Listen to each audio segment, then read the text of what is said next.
today on Amplified Whole Health. I think that it's just amazing how truly closely knit the brain is to the body. I mean, what was it? Deion Sanders, I said, you look good, you feel good, you play good. Kind of.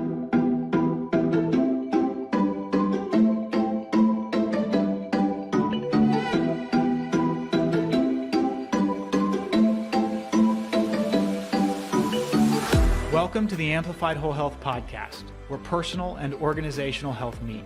I'm your host, Justin Collier, and my goal is to bring you insightful interviews with business owners and leaders from a variety of different industries. We'll be talking about employee development, leadership, company culture, and quality products and services, and how they drive success in business. Thanks for joining me, and let's get started.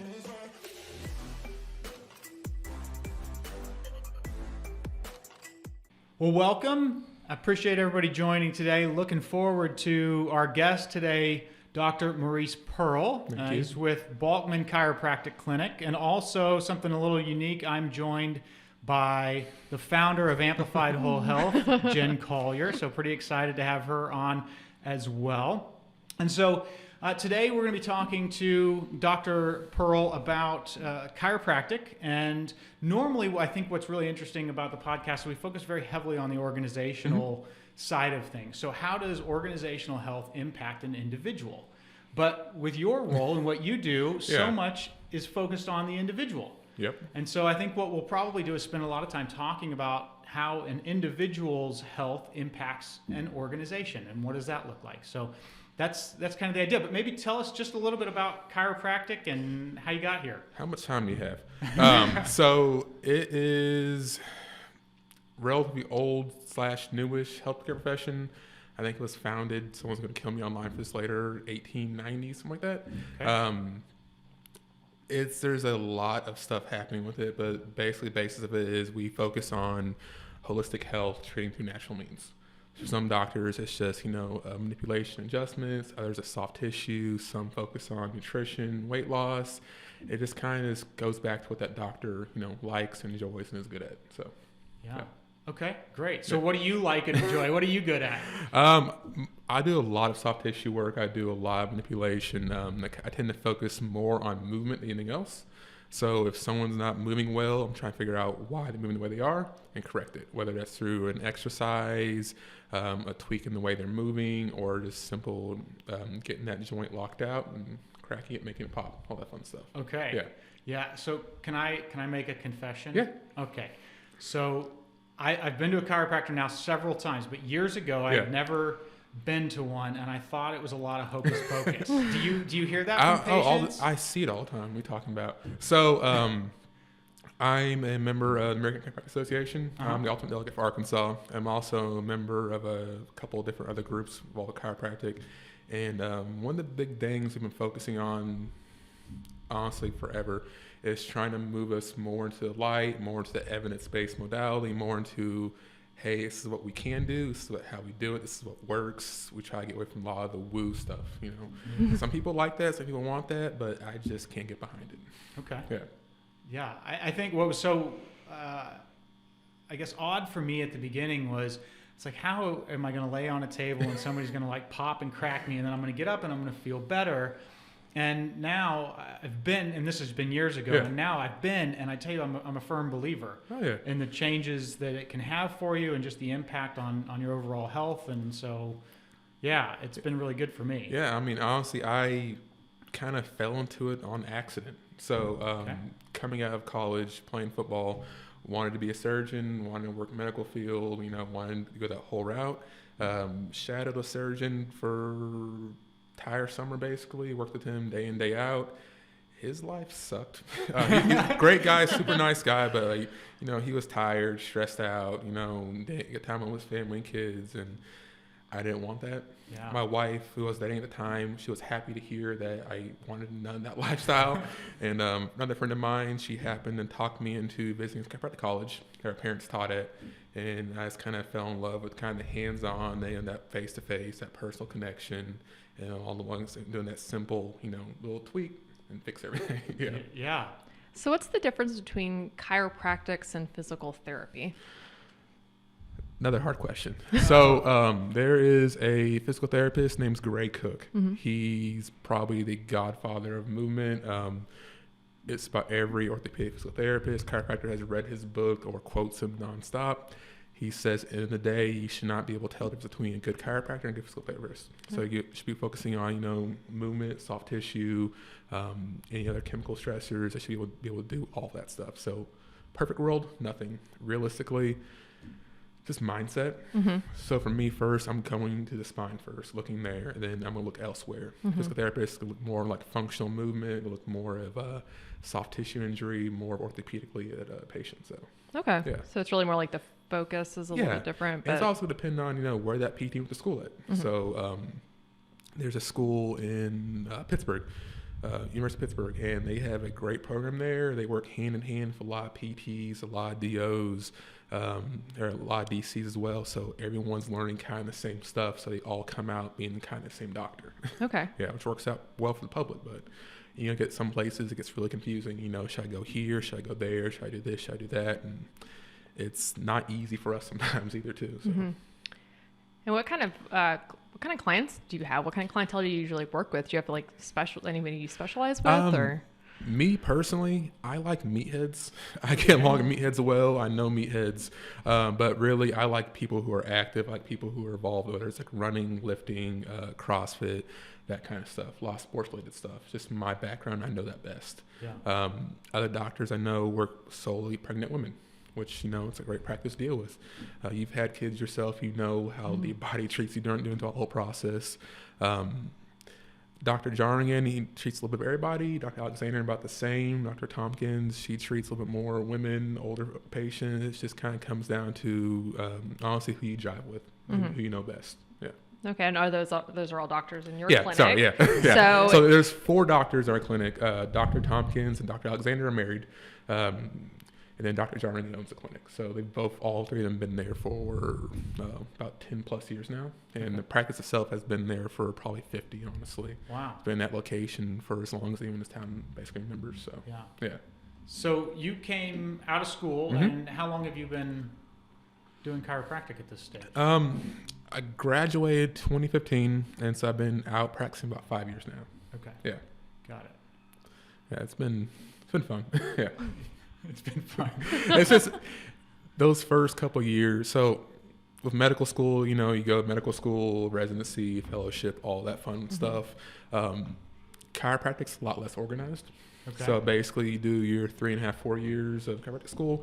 And then basically those first couple of years out in the real world is your residency. You're learning, patient care, business stuff, everything you didn't get in school.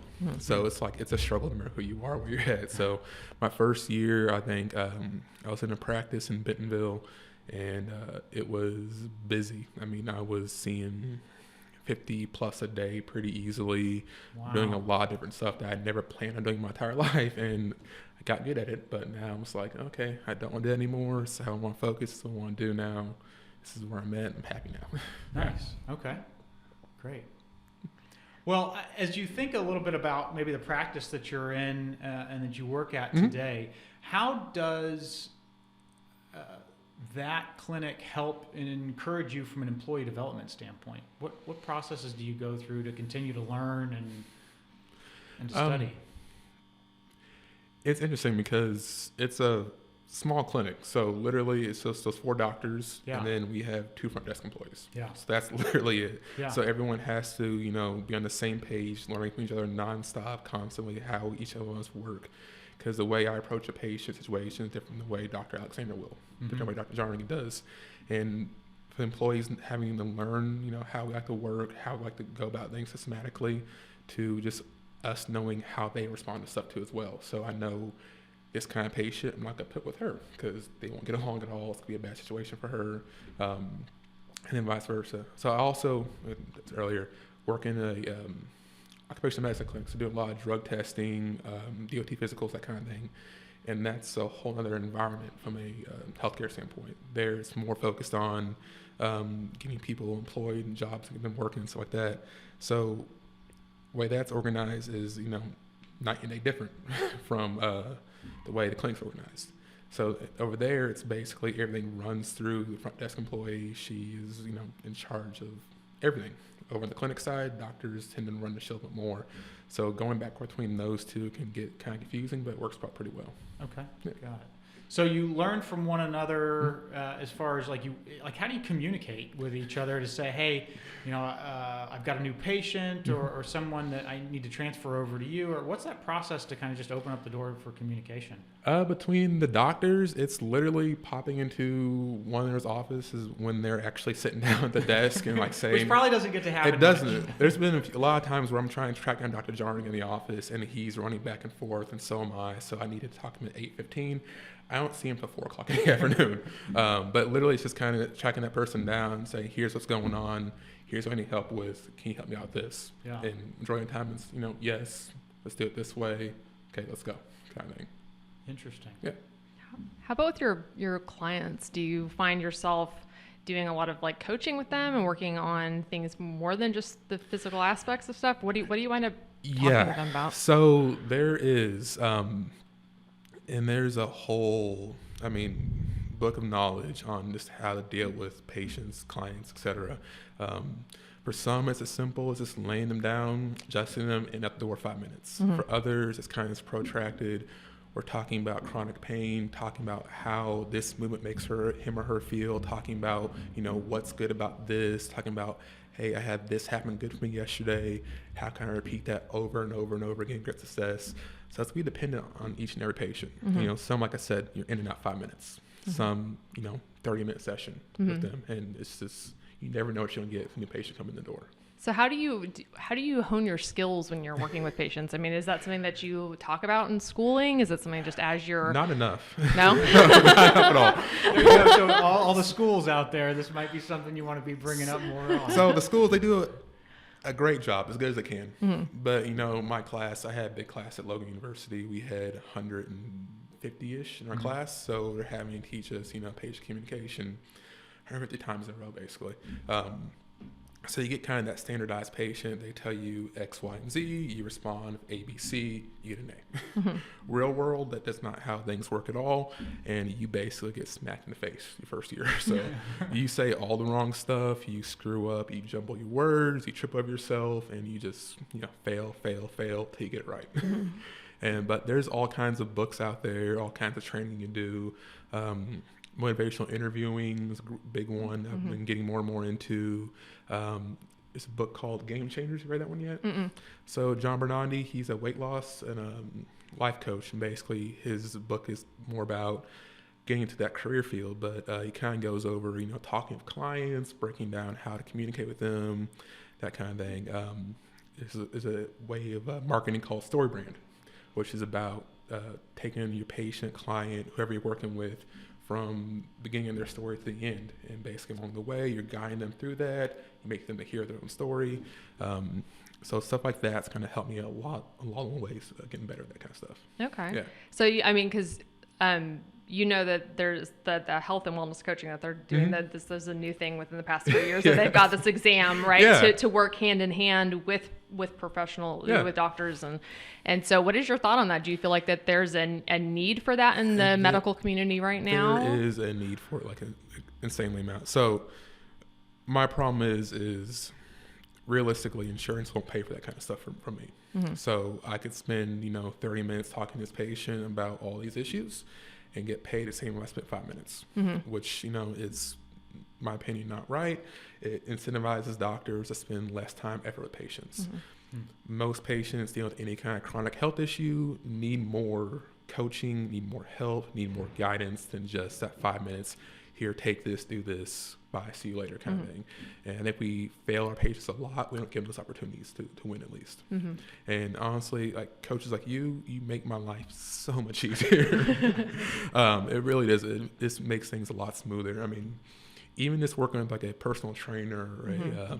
A yoga teacher for it can change the patient's outlook on a lot of stuff, which makes, the treatment go a lot easier, which makes, coaching them through the next step a lot easier.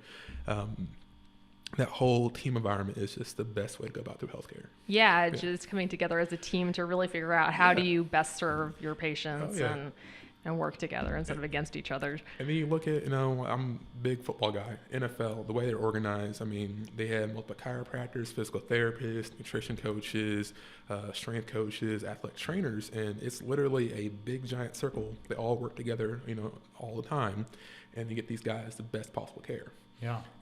Care should still be happening to everyday Joes. I mean, there's no reason why it shouldn't. And we're starting to see more and more of it now. I think the VA is getting more into that now, which is nice to see. It's more holistically based health. You've seen some hospitals go that way too. It's just slow.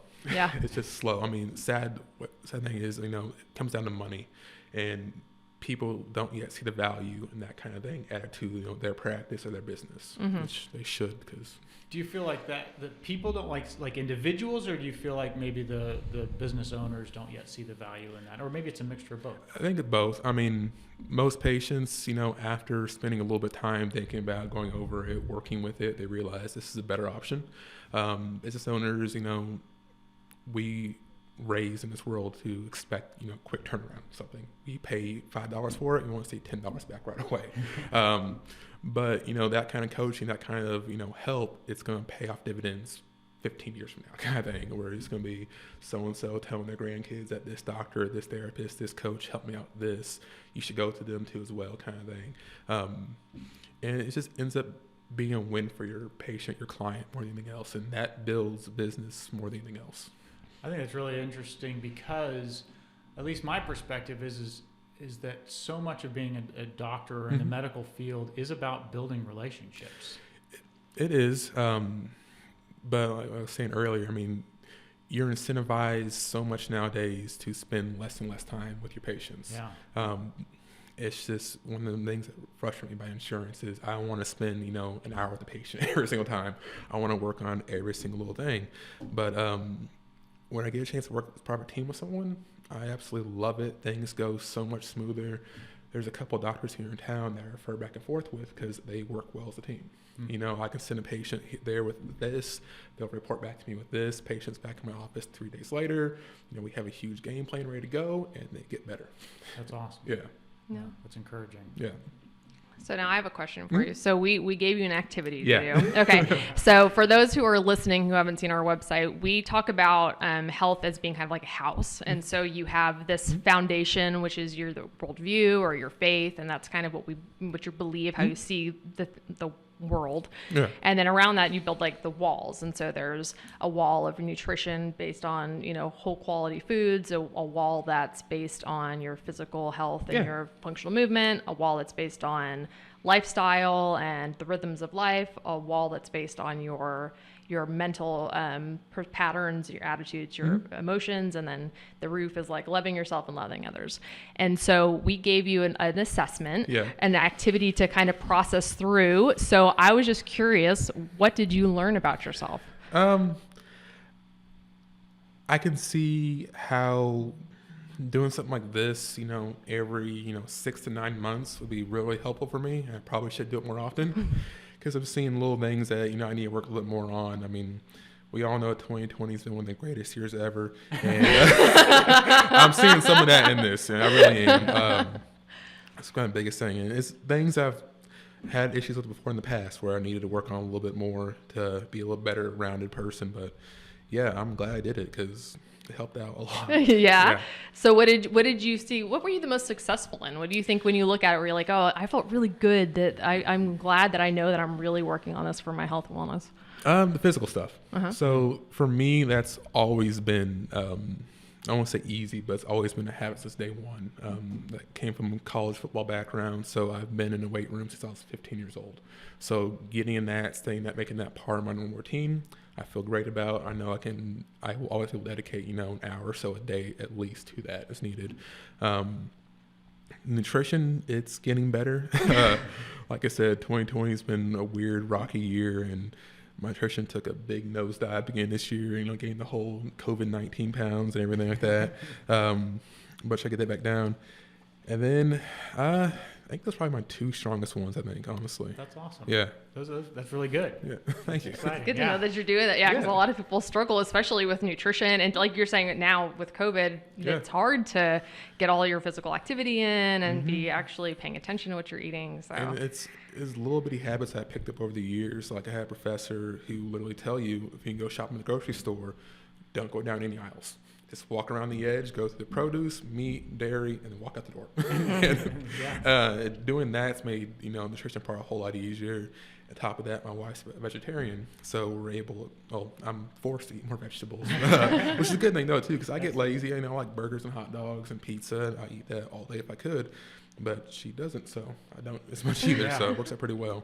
But yeah, it's just a lot of little things I see I need to get better at still, but I'm happy. Okay. So tell me, what would you like to see more of in your life when you think about your personal health? The mind stuff. I've noticed that tends to be an issue with me. Actually talking to a colleague today about that, how some weeks it's day to day. Sometimes I'm feeling great today, mentally I'm strong, emotionally I'm feeling solid. Other days I'm a little rocky, just going with the flow. I think getting more stable, more level, would benefit me a lot more in the long run. Yeah. Well, and I guess a good question for Jen is what would you typically recommend to someone who's trying to improve the mind element of their emotional thought patterns and well-being? What would you maybe recommend to someone? Well, there's all kinds of things that people can do, and so really it's what's interesting to them. But I think that there's ideas like gratitude journals.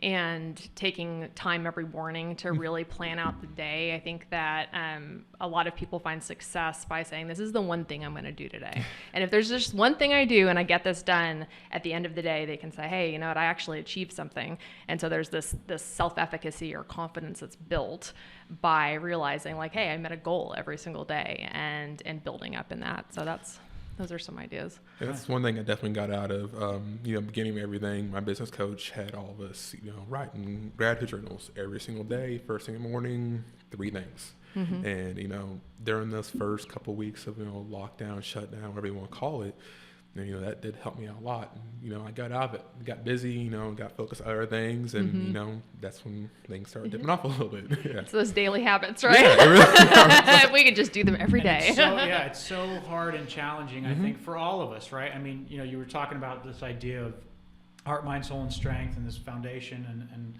the wheel, and really for those that are listening, this idea of a wheel, and you can kind of map out where you're at on the wheel, and if you draw a circle, then like how wheelish is your wheel?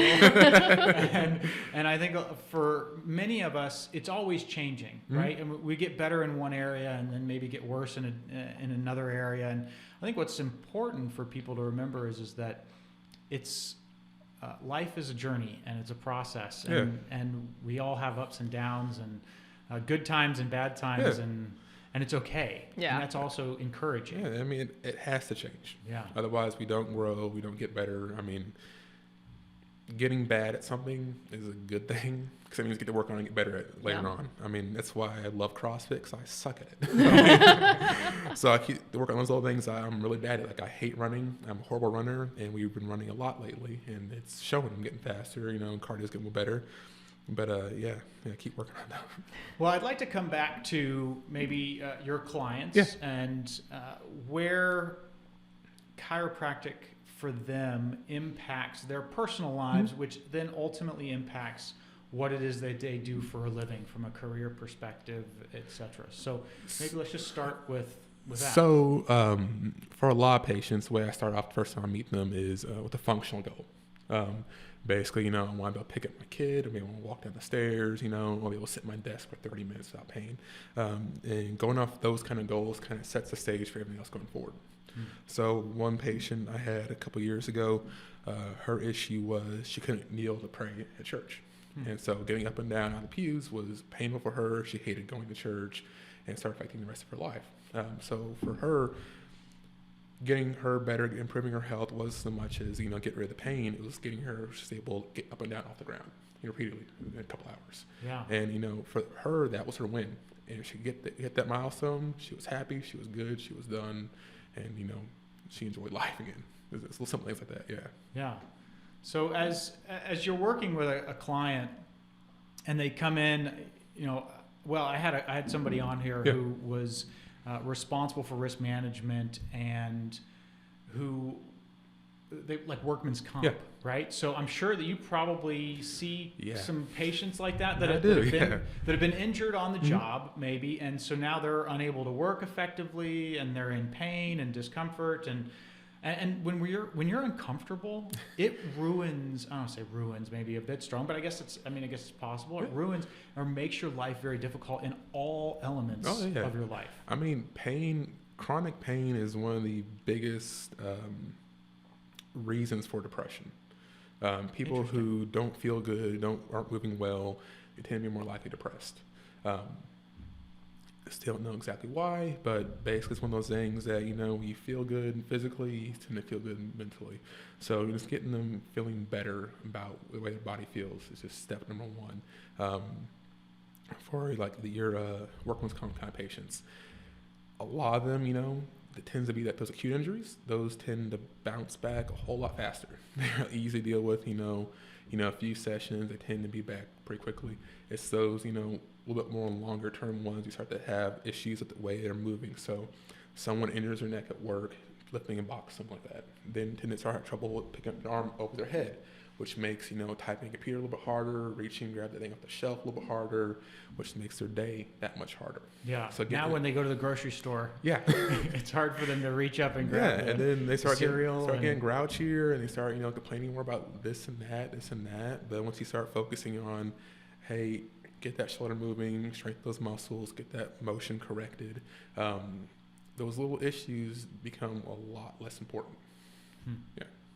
And that really starts to affect like business productivity too, when people are in pain or when they're hurting, when they're depressed, when they've got that going on, that really can affect productivity versus when they're feeling good. So my school, they did a big study with Boeing in St. Louis. So they were going in for a couple of times a week for a couple of years and basically, interviewing the factory workers, asking, how they felt, then going to look at productivity. So they were able to see when people were feeling better, they were more productive, they had less issues at work, less mistakes. When people were feeling worse, things went downhill. So it tends to be, because by the fact where if your employees are healthy and happy, you have a great company. Interesting. So people were actually making more mistakes because they were not feeling well. I mean, you're not focused. Think about it. If you're thinking about your knee being sore, or the headache you have, or the crick in your neck, you don't care as much. I mean, I'm the same way. If I have my knee sore, I don't care about little things. I mean, I won't sign something the right way. I'll miss, a bubble on a form, that kind of thing. There are a few companies that have, realized, that healthy, happy employees equals more money. Okay. And they are doing great. So there's one up in Wisconsin called Standard Process. It makes supplements, a lot of whole food nutrition type stuff. Voted like number one out of all the small businesses in the state as best place to work. They provide all their employees organic food, free supplements, nutrition, personal trainer, nutrition coaching, free chiropractic, physical therapy, massage, even free daycare. And so you're meeting all these employees' needs, without spending a whole lot of money, and they're able to work harder. They like being there at work. They're happy to be there. They're proud to be there. And it ends up being a better product in the long run. I think when you mentioned this idea of you don't care as much, and it's really, I believe you just lose your ability to focus. It's not that you don't care. You're not trying to do bad, right? You're distracted. Yeah. And you're focused on the discomfort, and that makes it very challenging to perform at a high level. I mean, coming back to the NFL, why do they have all of the staff? Exactly. So people can perform at an extremely high level day after day after day. Exactly. I mean, it's a simple thing we think about like that. It's just hard to get past, those barriers of have to hire this person, have to hire that person, X, Y, and Z. But you really are seeing it more and more. Like ArcBest and ABF, they're doing great things for employee health. I'm talking to their employees. They have on-site health care there at the offices. They're getting off, if they need to go to the doctor or whatever, 2 hours, no questions asked. go get this taken care of. They have on-site gyms. And I haven't met one person there that hates being there. They're proud to work there. They do a great job, and the company's growing every day because of it. That's a good word, I think. Yeah. That is a good word. Yeah. So what do you think as you're encountering your patients and you're, through this conversation, what do you wish patients were focusing more on? Like when it comes to, when they're coming in the door, what do they need to be working on in their lives when it comes to this health? Taking more time for themselves. Okay. They get busy. They work a lot. They have kids. They have family. They got all the responsibilities. But I tend to see more health issues when people spend less time focusing on themselves. It doesn't even be a lot either. You know, it could be that 10-minute walk in the afternoon. You know, the extra 5 minutes at lunch doing this. That 20 minutes in the morning reading the Bible. Just something to focus on your own health, your own wellness. Like I said, it doesn't need to be a whole, ordeal, whole long thing. Just, be there, be your number one advocate. Okay. Yeah. So what do you say in response? Because I hear this and you may hear this. Like, what do you hear in response to, but yeah, I don't want to take time away from my family. That's not being responsible. What do you say back to that? Can't meet them where they're at. So if you go at them, tell them everything they're doing is wrong, and then you do this instead, they're going to shut that door in your face. And they may stick around for a little bit, but they won't get very far. Finding that sweet area where it's a win for them. So instead of saying, Sally, I need you to go home, walk 30 minutes every single day for the next 2 weeks straight, at least. She says, no, I got this, and this, and this. Okay. Can you give me 2 days a week? Walk for 15 minutes. Yeah. Okay, great. Do that. And then we repeat the process over and over again until we slowly start building up that time, get a little bit more, or we find other opportunities for her to focus on herself. Yeah. Yeah, that's what I find too when I talk to people, is just this remembrance. It's like, hey, when you're investing in yourself, you're investing in other people too, because you're more pleasant to be with. You're feeling better. Just kind of like the productivity with a business, you're also more productive with relationships, that you're engaged and you're relaxed and you're pleasant. And in that book, Game Changers, it talks about how you can't give 100% of yourself to something all the time. Yeah. I mean, so if you're not feeling great, part of your mind's gonna be on that, focus on, hey, I feel kind of crappy, I feel kind of tired, I'm sick, I'll play with my kids a little bit later, kind of thing. So if you can focus on those little things, you're able to devote more energy to what you really want to do. Yeah. Yeah, that's really important. And I know it's something that I've been personally working on over the last probably several months, is just taking that personal time. For me, it's in the morning.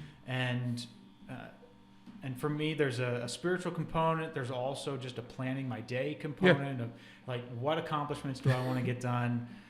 What am I thankful for? Like you said, the gratitude journal, I've been working on that.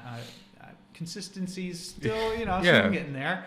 But I've found that it has made a huge difference in not just my attitude, but in the attitude of others within my family. Yeah. I mean, like attracts like. If we see someone, doing the right things, living life the right way, we want to be a part of that. We want to, emulate that in the day. That's why, in front of your kids, you eat that broccoli, eat those green beans too, because we'll eat it too, honestly. It's just one of those little things where, if we want to see a certain reaction, we want to see a certain activity, we want to see a certain attitude, we have to have it ourselves. If we don't have it ourselves, we're never going to get there out of other people. Yeah. I think that's really good and a great example, right? It's all about modeling in a lot of ways. And so how do you transfer maybe that statement into modeling for your clients? I mean, we'll talk about, going to work out. We'll talk about my diet and lifestyle kind of stuff with them. I get a lot of people wanting to lose weight. Everyone wants to lose weight. And they ask, you're a leaner guy. What do you do? And it's like, I do X, Y, and Z. But honestly, I don't have a lot of time. So there's many times where I'll go do this instead. And it may be something simple like going to clean cooking, picking up 5-6 meals, keep them in the freezer. And that right there, meets that small calorie lunch. I'm not eating a whole lot. It's healthy food. And for a lot of people, that's an easy thing for them to do. Talk about how I, make time in the mornings to work out for myself. At least an hour every single morning. And that tends to, make me realize, well, I have an extra 30 minutes here. I can go walk around the park, on lunch break. Just letting them know that it's okay to do that kind of stuff. And you're an early bird. Yeah.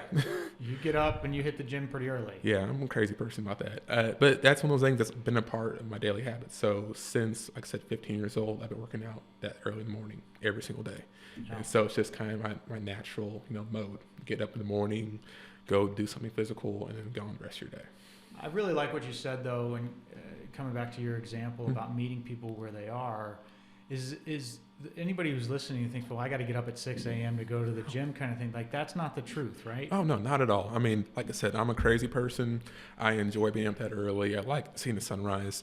My wife, never going to happen. Like, she gets up, take my daughter to school about 7:30, and that's what works for her. So for her, exercise comes, drops my daughter off, she takes my son to therapy, and afterwards they go to the gym, they go walking, go do something physical. Yeah. It's all about just finding that time to do something for yourself throughout the day. I mean, for some people, maybe that 20 minutes on the way home, stopping by the gym, walking around the park, walk the dog in the afternoon, just as long as you find something. I have to ask a question. Yeah. So as a chiropractor, what do you think is the ideal exercise for people? I mean, because obviously there's not. It's like the adage, like, any exercise that you'll do is the best exercise for you. But what do you think from when it comes to actual keeping your body pliable and mobile and healthy for aging? I like to deadlift because it is something we do every single day in various forms, whether it's picking up our backpack, picking up the dog, picking up the kid. We're going to bend over and lift something. Okay. I think making our bodies as strong and as stable doing that as possible will pay off in the long run. But there's so many ways that you could train that movement exercise that, it's literally endless. I mean, you can do the suitcase deadlift, single-sided goblet deadlift. I mean, a million ways to go about it. It's just one of those things that I think everyone should know how to hip hinge better. Yeah. Yeah, which will make my life a whole lot easier as a chiropractor. And then other than that, though, probably the squat. I mean, we all get up and down every single day. And then something at the cardio base. I mean, our hearts always need more exercise.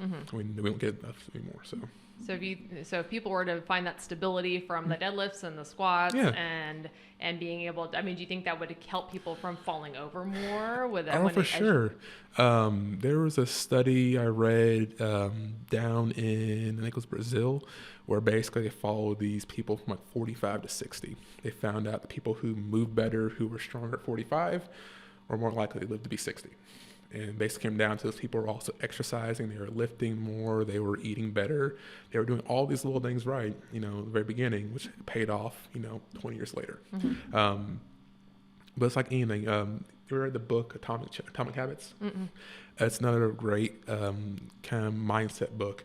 Basically, it talks about how making 1% change day after day after day, year after year after year is going to accumulate to a huge change down the line.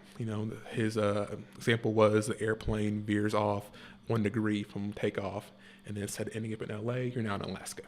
Yeah, so just compounding those little bitty movements, little bitty habits will be best for that patient. Yeah, will pay off in the long run. Yeah, I'm reading a book called The Compound Effect, and it's exactly that principle, which is that little small things done consistently pay off big over time. Yeah, and as a doctor, as someone who's active, I suck at it sometimes. I mean, I know better, but I still, suck at it. I want to take the big bite of something.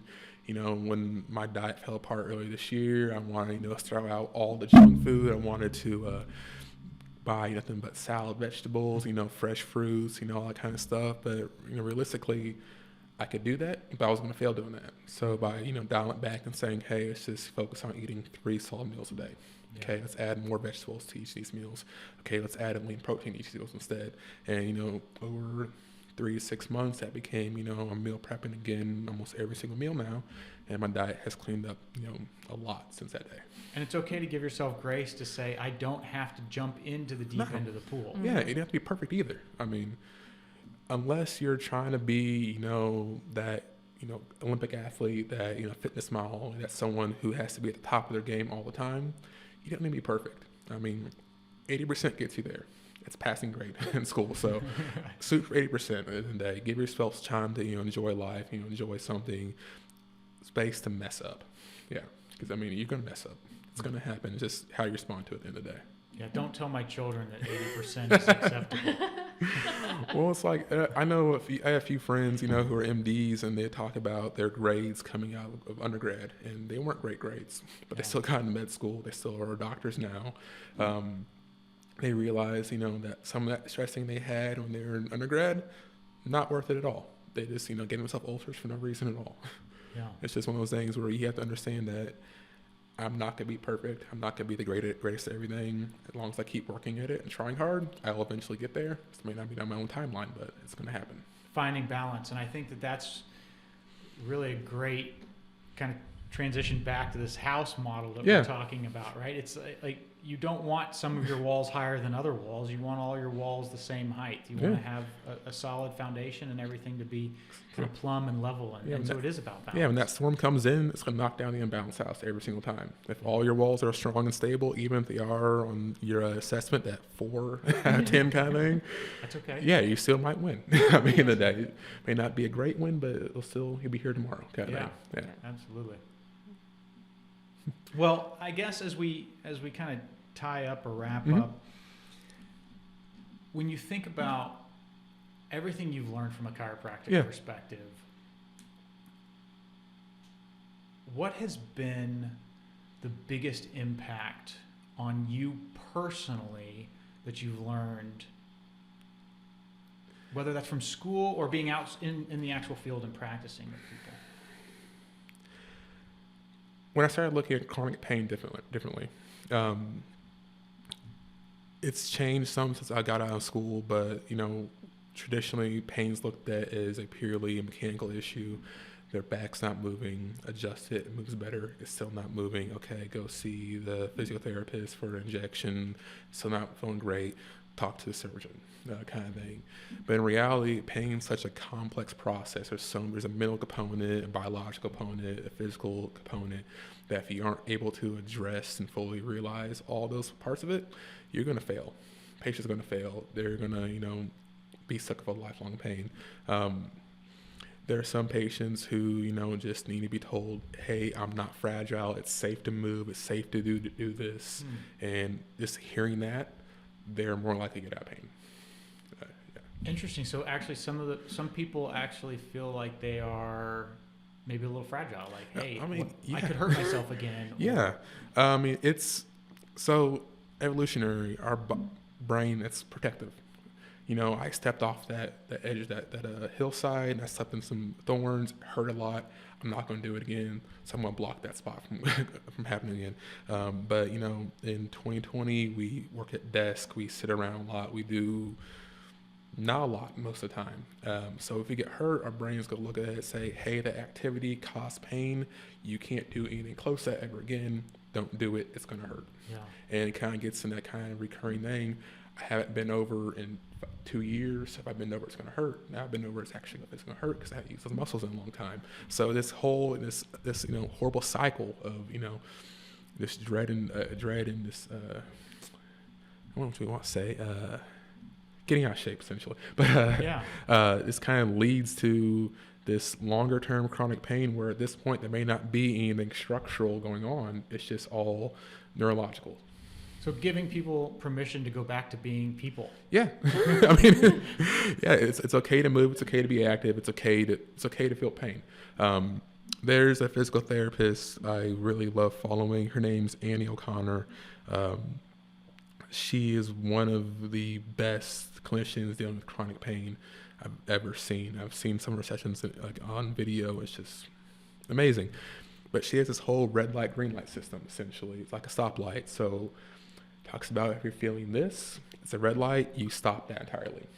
If you're feeling this, it's a yellow light, go cautiously. If you're feeling this, it's a green light, go full speed. Yeah. And a few patients have gotten that kind of discussion talking to, it's kind of changed the way they think about activity now. So it may not be going back to the gym, but now they're not afraid to bend over anymore. And, slowly over time, I'm hoping that turns into, hey, I'm not afraid to pick up my kids. Hey, I'm not afraid to go for a walk. Hey, I'm not afraid to go pick up that weight kind of thing. It's not as simple as cut and dry in school we thought it was going to be. I mean, they tell you in school, 12 visits max, they're fixed. You do this one thing over 5 minutes, you're great. You don't need anything else. But in reality, some patients you may be with them for a couple years working on something. Others, it may be, a few weeks. Just kind of depends what they're going through. Yeah. It's about the whole person. Yeah, exactly. That's what I was about to say. It's about the whole person. It's health as a whole. Yeah. It's not just the one element. You can't break people down into just one part. It's nice seeing that's being more and more addressed, more and more have been out. I mean, the last clinic I was at, I told you I was busy seeing 50 plus a day, but we also had a physical therapist on staff, a nurse on staff. We did a lot of nutrition, weight loss too. So that patients coming in to see me, they're seeing the physical therapist same time, nurse same time. So we're addressing all these problems at one time, which makes them get better so much quicker and easier. Yeah. And you're able to actually address every issue someone has. It's a whole lot simpler. Yeah. Yeah. That's really awesome. I mean, you're even starting to see at the VA now, they're starting to integrate, counseling, acupuncture, chiropractic, nutrition into these vets with chronic PTSD issues. And they're getting a whole lot better, getting off those painkillers, reporting being happier. It's just, it's great to see. It really is. I just wish I would have been seeing this years ago. Yeah. Well, I actually think it's so interesting too as you're talking. I mean, you've been talking about emotions, such strong emotions tied to the body, and I think that it's just amazing how truly closely knit the brain is to the body. I mean, what was it? Deion Sanders, I said, you look good, you feel good, you play good, kind of thing. I mean, people have been saying some of this stuff in one form or another for years, whether they've been doctors, therapists, athletes, coaches, but it's never really been addressed about putting into practice till probably the last 10, 15 years. And you're starting to see it pay off in the long run now. I mean, you're seeing a lot of hospitals investing more in this kind of holistic health. A lot of smaller clinics are doing it now too. We're seeing more and more coaches like yourself pop up, which I love seeing. The potential for making great changes to our health over the next 10 years is huge. Yeah. I hope this trend keeps going. I really do. Yeah, it looks like it is. Yeah. Yeah, it's good. Well, I am so grateful that you took the time to come on the show and to talk about chiropractics and people and individuals and how you're helping people in the community to grow and to heal and to get back to living life. Yeah. And so it's really awesome. Thanks for coming on the show. And I guess, you can go see Dr. Pearl at Balkman Chiropractic Clinic, so you can go check him out. And I know the clinic's on Facebook, obviously. Yep. You're on Facebook, so they could probably Facebook, Instagram, just message me, call me. But yeah, good thing about my practice I love is there's 4 different doctors there, 4 different personalities. We have someone who could help anyone in a day. And that's the only thing I care about, honestly, is people getting better, getting healthy, getting happier. So yeah, getting back to living life. Yeah. That's awesome. Well, thank you, Jen, as well, for coming Hey, on and thanks for offering having me. a unique perspective from the health perspective. It's just nice to see things from a different angle. Yeah. So It's true. I appreciate that. Well, thanks again. Take care. Thank you. We'll see you next time. I'm grateful you chose to listen. Please help us out by following, liking, or subscribing to our content at Facebook, Instagram, YouTube, LinkedIn, Spotify, Apple Podcasts, and Google Podcasts.